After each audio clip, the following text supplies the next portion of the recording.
الجثة اللي لاحها الواد كانوا ملامح الوجه ديال مولاها مشوهين لدرجة أن البوليس ما قدروش يتعرفوا على الهوية ديال الضحية. نبيل بدا كيضحك حيت عرف بلي هاد القضية غادي تزيد تعقد. اليوم غادي نستمتعوا جميع بواحد الرواية يابانية من نوع ديال الجريمة، التشويق والإثارة. كتبها كييغو هيغاشينو في 2005، وفي 2006 خدات جائزة أحسن رواية، وتشهرت عالميا بسبب قوة الأحداث الصادمة في القصة وعمق المعضلات الأخلاقية اللي كتواجه الشخصيات. باش نقربوا لكم القصة أكثر بدلنا أسماء الشخصيات من اليابانية للعربية. القصة كتبدا ملي علي أستاذ ديال الرياضيات وعبقري في المجال ديالو غادي تحول لواحد الدار جديدة. الحي اللي فيها الدار كان بزاف وحتى الناس اللي فيه مزيانين.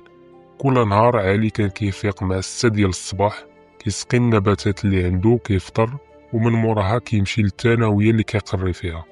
هذا الروتين كان هو أسلوب الحياة ديالو حيت ما عندوش صحاب اللي يخرج معهم، وكان ديما كيفضل أنه يبقى بوحدو.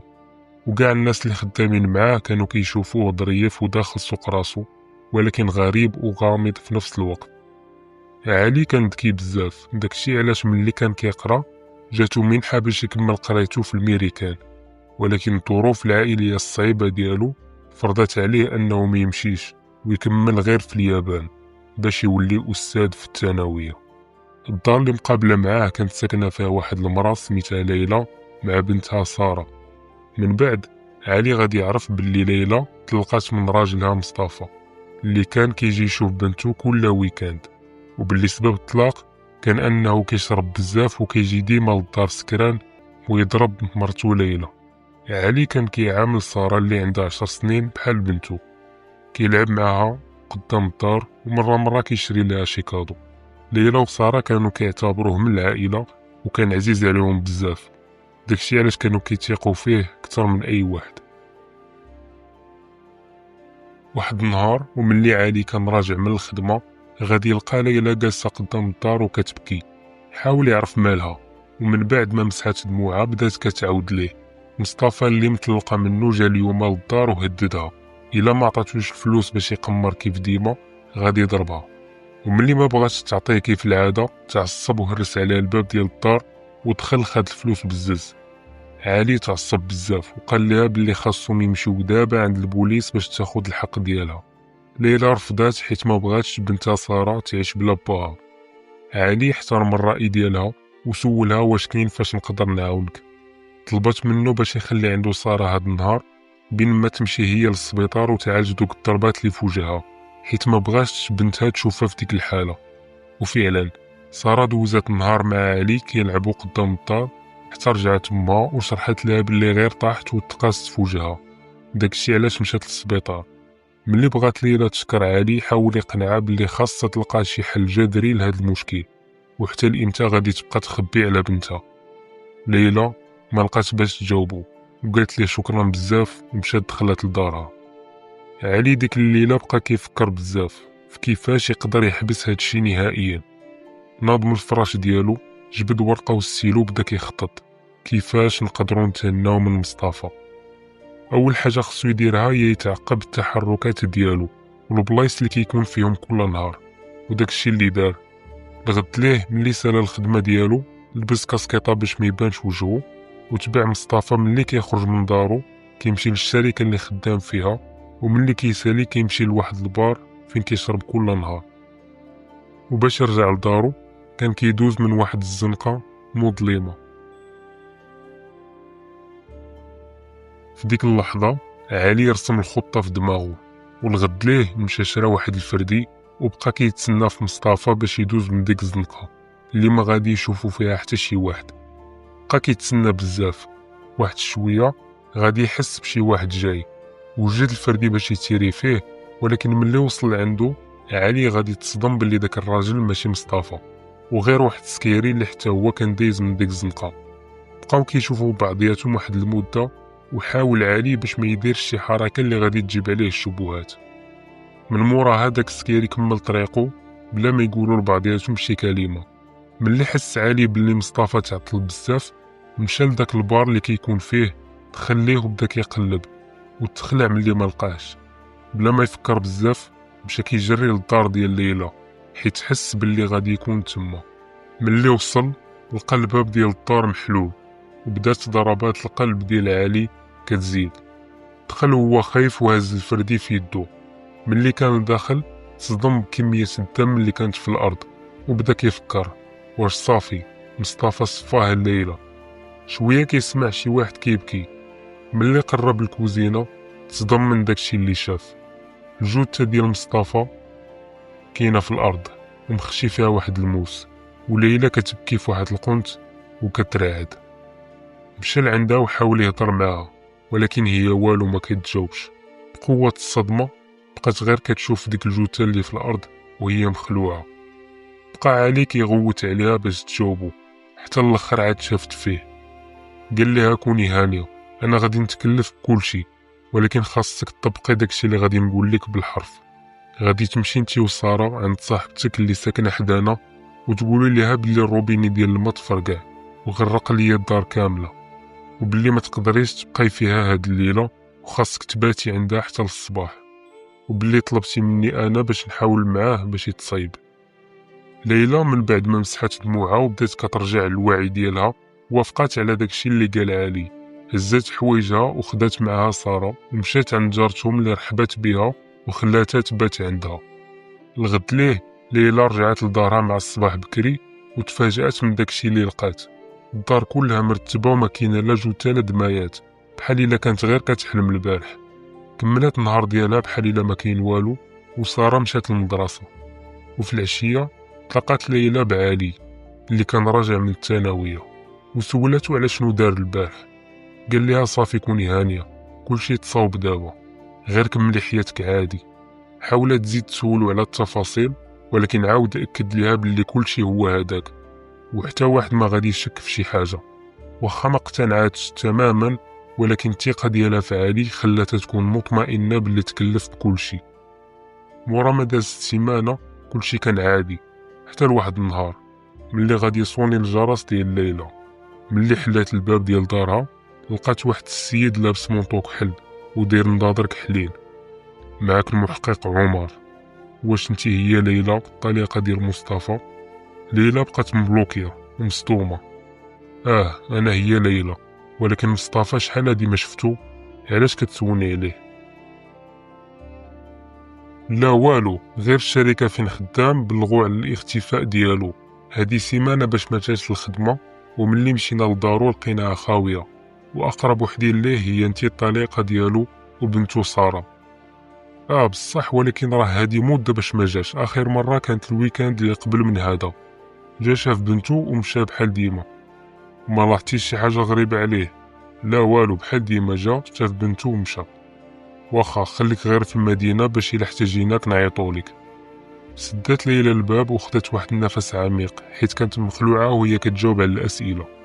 كانت خايفة لا تغلط ويشك فيها المحقق عمر، اللي فاش سال التحقيق معها رجع للمركز ديال البوليس وبدا كيراجع المعلومات اللي عنده. مصطفى 45 عام، خدام في شركة، ساكن بوحدو وما عندوش عداوات مع شي حد، مطلق وعنده بنت سميتها سارة. وهو كيفكر في هاد المعلومات التليفون ديالو بدا كيصوني. الو المحقق عمر، خاصك تجي دابا، لقينا واحد الجثة حدا الواد، ولكن اش حتى تجي وتعرف. ملي وصل المحقق عمر لمسرح الجريمة بقى مصدوم. الجثة مشات للتشريح، والمحقق عمر عرف بلي هاد القضية ما غاديش يقدر يحلها بوحدو، وخاصو اللي يعاونو، شي واحد يكون ذكي. وهنا طاح ليه في بالو صاحبو نبيل، أستاذ ديال الفيزيك، واللي كان كيستعن به المحقق عمر في القضايا المعقدة. صون عليه في التليفون ودار معاه موعد في القهوة اللي كيجلسوا فيها ديما. ملي تلاقاو شرح ليه المحقق عمر تفاصيل ديال القضية. في الأول نبيل شاف بلي الأمور عادية ومنطقية. مصطفى كان سكيري، كان كيتمشى حدا الواد وطاح هو يغرق. ولكن ملي وراه المحقق عمر الجثة اللي لقاو تبدلات الملامح ديالو. الجثة اللي لاحها الواد كانوا ملامح الوجه ديال مولاها مشوهين، لدرجة أن البوليس ما قدروش يتعرفوا على الهوية ديال الضحية. نبيل بدا كيضحك حيت عرف بلي هاد القضية غادي تزيد تعقد.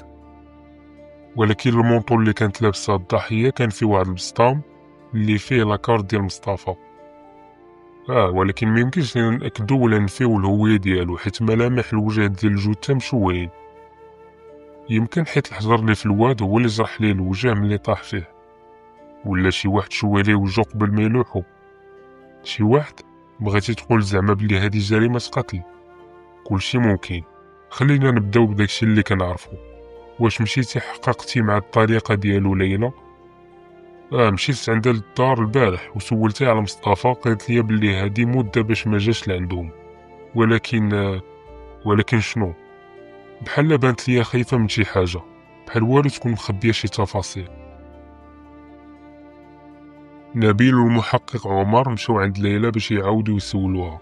ملي وصلوا للدار ديالها لقاو علي كيلعب مع سارة. علي ملي شاف نبيل تصدم، بجوجهم كانوا كيقراو في نفس الجامعة وكانوا كيعرفوا بعضياتهم مزيان قبل ما تفرقهم الظروف. من بعد ما سلموا على بعضياتهم وعرفوا على المحقق عمر، نبيل شرح لعلي بلي بغا يساعد البوليس في واحد القضية اللي كتهم باد سارة. علي دار راسو مصدوم وما عرف والو، وقال لسارة باش تمشي تعيط على امها ليلى. مشاو جميع للدار ديال علي. ملي جلسوا بداو كيسولوا في ليلى اللي كانت مخلوعة بزاف، وعلي مرة كيدخل باش يخفف عليها الضغط ديال الأسئلة. ملي سالاو كروهم ومشاو. علي بقى كيطمئن في ليلى وكيأكد ليها بلي ما غادي يشكو في والو، واخا هو في الداخل ديالو متأكد بلي نبيل ذكي وصعيب يقتنع بالهضرة ديال ليلى. محقق عمر سول نبيل شنو بالك؟ نبيل جاوبو بلي شك في واحد الحاجة، ولكن خاصو شوية ديال الوقت باش يتأكد. ملي رجع لدارو نبيل بدا كيراجع المعلومات اللي متأكد منها في القضية. مصطفى كانت عنده مشاكل مع ليلى، وهذا دافع يخليها تفكر باش تأذيه، ولكن ما تقدرش دير هادشي كامل بوحدها. خاصها ضروري شي واحد يعاونها، شي واحد مثلا بحال علي. ولكن كيفاش نقدر نثبت عليه هادشي كامل وانا ما عندي حتى شي دليل مادي؟ خاصني نفكر بالطريقة اللي غادي يفكر بها علي. نبيل غمض عينيه وبدا كيتخيل بلي هو علي. وانا راجع من الخدمة لقيت ليلى ومصطفى كيتضاربوا حدا الباب، وليلى كانت هازه واحد الموس وضربات بيه مصطفى اللي طاح ومات. شنو غادي ندير في هاد الحالة؟ خاصني اولا نتخلص من الجثة وصيفط ليلى لشي بلاصة باش نبعد عليها الشبهات. ولكن فين غادي ندي الجثة؟ الواد مثلا، باش ملي لقاو البوليس يقولوا كان سكران وطاح في الواد وغرق.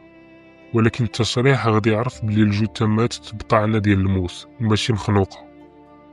بلاتي يعني ديك الجثة اللي لقاو البوليس حدا الواد ماشي ديال مصطفى، يعني بلي علي قتل شخص آخر باش يغطي على الجريمة ديال ليلى. هنا حل نبيل عينيه هو مصدوم، حيت ما عمرو توقع علي يوصل لهاد الدرجة. ولكن هادشي كامل مجرد فرضيات ما عندها حتى شي دليل. نبيل بدا كيفكر عاوتاني، دابا هاد الشخص اللي علي قتلو باش يغطي على الجريمة شكون يقدر يكون؟ غالبا شي واحد اللي ما عندوش عائلة اللي تسول عليه، غالبا متشرد عايش في الزنقة. يعني خاصني نمشي نسول الناس اللي عايشين في الزنقة. وفعلا نبيل لبس الموطو ديالو وخرج في الليل وبدا كيسول المتشردين وكيوريهم الصورة ديال علي. الأغلبية اللي سولهم جاوبوه باللي ما عمرهم ما شافوه. حتى فقد الأمل وبدا كيفكر باللي ظلم علي. وهو راجع لدارو سمع واحد الصوت كيعيط ليه. واش انت بوليسي؟ لا، ولكن خدام معاهم. علاش؟ حيت صاحبي غبر هادي 2 سيمانات.